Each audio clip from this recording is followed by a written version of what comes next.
How to disable all text messages notifications on Deezer mobile. Hello guys, in today's video I'm gonna show you how to disable all text messages notifications on Deezer mobile. First then open Deezer,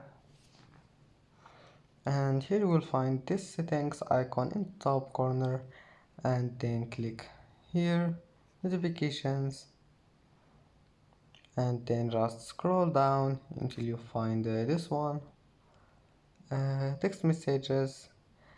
And now all you need to do is just disable it here, and that's it. Just turn off everything and go back, it will be saved. And that's how to disable it.